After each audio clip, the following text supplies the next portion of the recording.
Hey y'all, hey, and welcome to Drawing Conclusions with me, Christina B. Welcome back for those that have been here before, and if it's your first time seeing my face, then welcome, welcome, welcome. We're back today with another murder mystery with a masterpiece.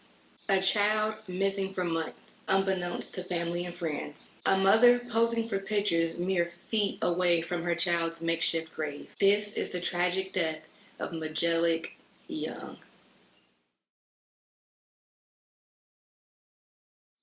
Meijelic Shandaz Young was born August 11th, 2016, making her a Leo. And this is really, this case was really concerning to me when I found out her birthday, because she was literally born the day before my oldest son. August 11th, 2016 was a Friday. Like, I literally remember this. That was a Friday. I got admitted to the hospital, late on that day, and I ended up having my son the next day, which was the 12th. And just, kind of just hit close to home with me because she should be, being excited about turning 5, like my son is, talking about what kind of birthday party he's going to have and how much of a big boy he's going to be because he's turning 5. She should be getting prepared to go to kindergarten this year. Thinking about like my son, he just learned how to correctly write his name, and he's excited because he can go to kindergarten and write his name. And it's just it really touched home with me because I don't know, just I guess because of the birth dates, just made it feel more real to me. Yeah. So Meijelic was affectionately known as Jelly or Jelly Bean, which, if I didn't mention it before, that's the picture that we're doing today. It's just a picture of jelly beans in honor of Meijelic. So the 4-year-old little girl was last seen September 20th of 2020, last year. Jelly's father and her extended family on her father's side became concerned about her well-being after she didn't come back home following a visit to her mother's house. Like I said, her birthday is August 11th, so at the end of August, she went to her mother's house for a visit. Her mother and father had shared custody, so she split her time between the two homes, and it seemed like she spent a lot of her time at the father's home or with the father's family. But since it was, her birthday or whatnot, at the end of August, she did go to her mother's home to have a visit. Of course, and this is an ongoing case and whatnot, I'm not exactly sure, if between the end of August and September 20th, if he had, spoken to her, seen her while she was at her mother's house or not. But whatever the agreed upon date for her to return to him, that did not occur. And he began to get worried after, speaking to the mother. Now, I was able to find the father's Facebook page, so a lot of information that I got actually went on social media. I was able to find several people that said that they were her aunts, cousins, extended family. And I did find her father's page, but it didn't have his government name. But I did see on his page that starting in October of 2020, he started making posts towards the mother, asking to speak to the child, where she was at. And then those posts escalated into him, saying, has anybody seen my child? She was last in the care of her mother, last seen on this date. Just asking anybody that knew Meijelic or her mother or them in general, give me an update, where's my child, let me know something.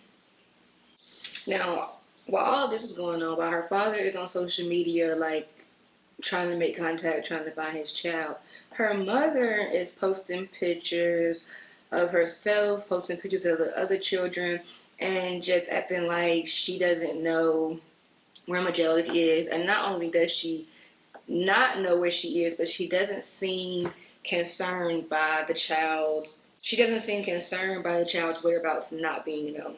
Though, it's like she was last in your care, she was at your house, and now you just don't know where she is. And this, of course, caused her family members, those same people, her aunts and father and whatnot that were looking for her, to become very concerned, as they should be, because what mother just doesn't know where their child is? So this prompts them to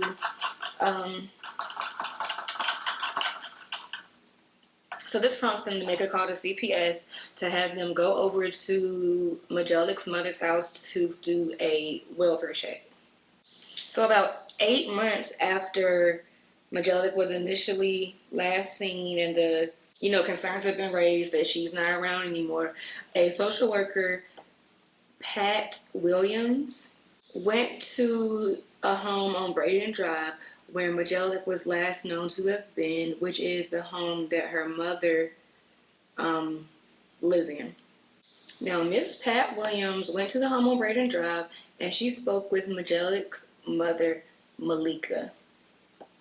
Malika told Miss Williams that, yes, Meijelic had come to her house for a birthday visit, but that shortly after coming to her home, Malika, had taken Meijelic to a family member's house.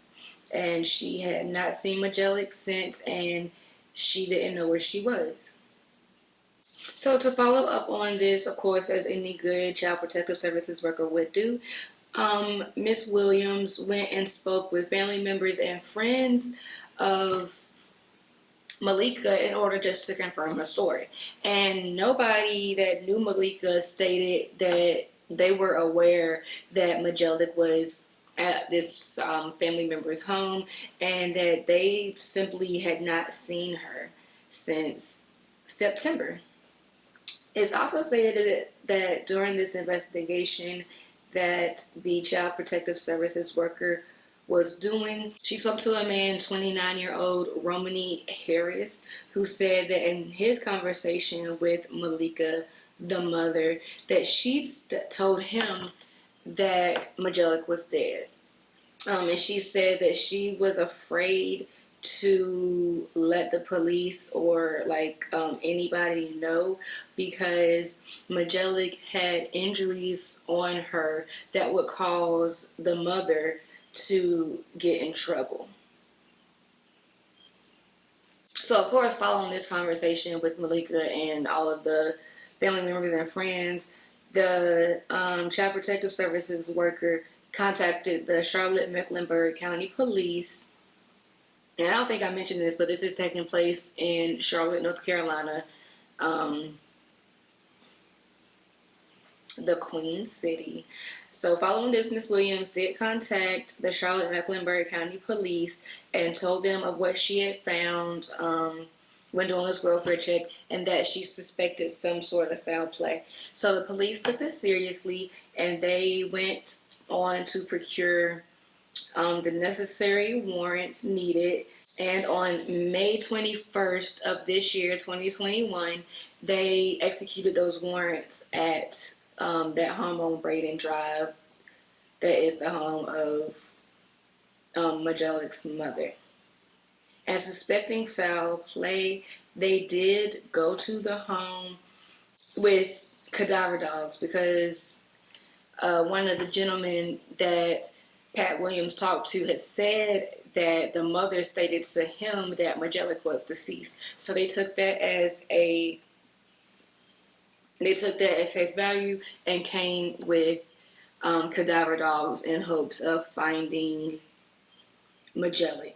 And during their search, they searched inside the house and they also searched the yard outside, and they were able to find human remains that they believed to be Meijelic. It's a hair on my canvas. Y'all probably can't see it, but we're just going to paint it into the picture. Moving right along. While some of the officers were searching the house, they had other officers that were, speaking to family members, neighbors, whoever. And several people came forward voluntarily in order to speak to the officers and give the information, whatever information that they had or knew. And one of the people that came forward voluntarily to speak was Meijelic's mother, Malika. Malika Diane Moffitt Bennett was born April 11th, 1990, making her an Aries. Now, she is the mother of Meijelic. She also has 8 other children that lived in the home with her on Braden Drive. She also lived there with her boyfriend. It wasn't clear whether he was the father of any of the children. So shortly after voluntarily speaking with police, and she gave them the same story that she gave the caseworker, she was arrested. And she was charged with felony child abuse, inflicting physical injury, felony concealing a death, and first-degree murder. According to the police warrant, they say that Malika inflicted serious bodily injury on Meijelic that caused her to have black eyes, bruising, and swelling. She was denied bond at her initial court appearance, and along with the charges that she just got in relation to Meijelic's death, she's also facing 3 charges associated with child abuse or neglect that she got back in February of 2020. And so while investigating, the investigators did also find multiple domestic violence and child abuse reports involving Malika, her family, and her children. They found an arrest warrant for child abuse that she has from March of 2020, which states that she left one of her small children alone for 24 hours. For over 24 hours. And court records also show that in January of 2011, she was arrested for misdemeanor child abuse, and she pled guilty for that charge. Or she pled guilty to that charge. And during their investigation, the police did find that Meijelic's father didn't have anything to do with this. He was cleared of any wrongdoing in the case, and they did note that he brought Meijelic's disappearance to the police's attention on more than one occasion during the time that she was missing. So he was actively looking for her and concerned about her well-being. It is just unfortunate that it took so long for a welfare check to be done. I don't know if he went straight to calling the police and calling CPS. It didn't state, when he initially contacted them. But he did raise concerns about her well-being shortly after she had been at her mother's house, on Facebook at least. And it's just sad that you can't even, because he shouldn't have even had to be worried about her well-being, being that she was with her mother. That's one place where you shouldn't have to worry about a child when they're in the care of their mother, father. You really shouldn't have to worry about a child anywhere, but we know how sick and demented people are. But definitely in the care of your mother, her mother, you should feel like, the child's going to be okay. And certainly not the case. And as we can see, Malika clearly has a history of child abuse and child neglect. While I was doing research on Facebook, because it is right in Charlotte, which is fairly close to me, I actually was friends with people that stated that they knew her. And several people came forward saying that they had seen her being abusive or neglectful of all of her children. Not just Malika, because her children, there are different fathers associated with these children. So there's many different family members that have stated, they were witness to or were at the least worried about how she treated and took care of her children, which is very concerning. The earliest arrest that I could find that she had for child abuse was back in 2011. And so she's been doing this for the entire lives of her children and steadily having children. Because why you have 8, 9 children if you don't want to take care of them and you're not going to treat them properly? Like, why are you continuing to have kids? You clearly don't want them. So as the investigators continued to investigate, they ended up speaking with all of the children that lived into the home. And speaking with Malika's oldest daughter, a 13-year-old, whose name is not being released because she's a minor, of course. They spoke with her, asking her about the events of the night or events leading up to Malika's death. Now, the story she told is crazy because initially people were thinking that, that Malika had harmed the child because she no longer wanted to share custody of her with the father. But from what this 13-year-old said, that was just simply not the case.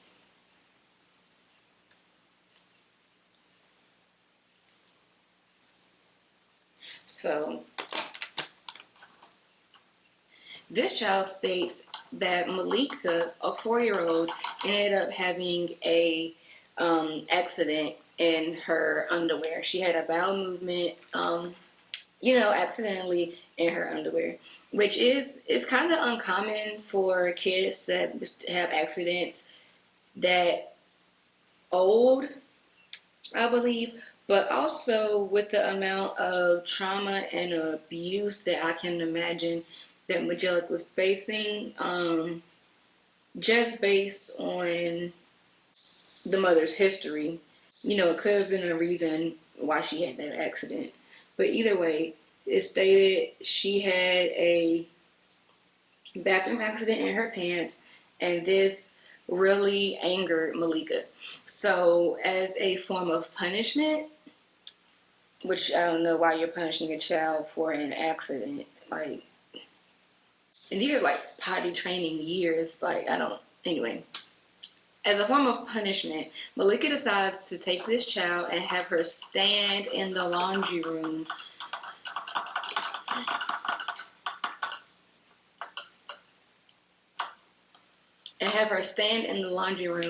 for 3 days.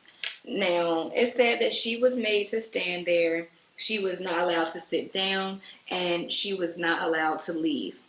Now, she didn't state whether Malika was giving her food and water, but I'm inclined to think that she was not, because the child states that by the 3rd day, Malika was very weak and her breathing was on and off, in her words. So she wasn't breathing correctly and she was very, very weak at this point. She was so weak by the 3rd day that she fell. And when she fell, she ended up falling out of the back door and hitting her head. Now, this child does state that when Meijelic fell, that the mother did attempt to do CPR, but stated that she was dead. This child did also state that in those days before Meijelic inevitably passed away, that Malika had been physically abusive to the child. So she was made to stand in this laundry room for 3 days while being subject to beatings, also not getting any food or water, and she pretty much succumbed to her injuries. The child did also state that after Meijelic had passed away, and the CPR that Malika did was not working to help save her, that Malika then washed the little girl's body and placed her into 2 trash bags. Now, she took these trash bags and put them in the back of her car. And the girl states that Malika's body was there for about 5 days until her mom said she was smelling too bad. Now, once the smell got too great, too much for, Malika to live with, because I'm quite sure in these 5 days that the child was in the back of the car that she was still driving the car, going wherever she needed to go, doing whatever she needed to do with her daughter's car in the back of her freaking car, with her daughter's body in the back of her freaking car. But anyway, whenever Malika finally decided that the stench was just too great from the rotting carcass of her child, she took the car, assumedly with Malika's body still in the back, and she went to the store and bought a shovel. She came back home and she dug herself a hole. Now the 13-year-old states that after her mom dug this hole, she made her. Malika dug this hole and then got her 13-year-old daughter to go to the back of that car and get her little sister's body and bring her to the hole. And then made her throw dirt on her and help in burying her. What kind of mother is bad enough that you kill your child? That's bad enough. But then to get your other child to help you in burying her, she had to carry her little sister's body. Like, how fucked up is this child gonna be just from having this experience? Like for real, this is some shit I really can't understand. And you're having this done with no regard for any of your children, because where are the other 6 or 7 kids that she has while this is going on? Like, to be sure, they know that this is happening. They know that their mom killed their little sister and is helping and is getting their other sister to help with this. You know what I mean? Like, and you are able to go on about life like nothing has happened. Like, several of the pictures that she posted in that time period on Facebook are her in the backyard, literally feet yards from where she buried her child. I just completely lack understanding in this. Like, what? As if it couldn't get any worse. Family members stated that during this time that Meijelic went missing, and with the daughter describing the burial and stuff, that Malika was actually pregnant. So you're pregnant carrying a child while killing a child? It just doesn't make sense. 8 months between the time when Malika was last seen to when her body was eventually found. This woman was pregnant when Malika was killed, meaning that sometime in that span of 8 months when Malika was missing, she gave birth. When they came to her house and did that search for Malika, she had a newborn baby in the home. I mean, they didn't say that. I'm just assuming because she would have recently just given birth. But that should be it, right? Body was found, mother arrested and charged with murder. That should be the end of the story. We should just be waiting for her to be found guilty and sentenced to life in prison. But no. There's more. Because on May 27th, 53-year-old Tammy Moffitt, Meijelic's grandmother and Malika's mother, was charged for her part in the case. She was charged with concealing a death and accessory after the fact. She legit helped her daughter cover up the murder of her granddaughter. For the charges that Tammy received, her 2 charges, she received a total of a $10,000 bond. And like I said, she was arrested on the 27th of May. She posted her bond. She posted her bond on the 30th, and she's at home awaiting trial. Now we are literally just waiting on these women to go to trial. I'm also waiting on the autopsy results because they haven't come out yet to see exactly what Malika died from, because I'm very interested to see if she just passed from whatever injuries she had from the beatings that the 13-year-old said Malika gave her, or if she passed from like dehydration, starvation, something of that nature. Not that it makes it any better or really makes a difference. Like, did you beat your child to death or did you starve her to death? It doesn't really matter. She's still a horrible piece of shit person. But I'm just curious to the extent of her depravity. Like, you sat there and watched your child stand in the laundry room for days, and still she was so weak she was unable to stand anymore. And you just, oh, she's dead. And there we are, some cute little jelly beans in honor of Meijelic Jelly Bean Young. But thank you so much for being here to discuss with me today. Like, share, subscribe. If you didn't like it, then hit the dislike button. Talk shit if you got to. Be great. Be you. See you soon.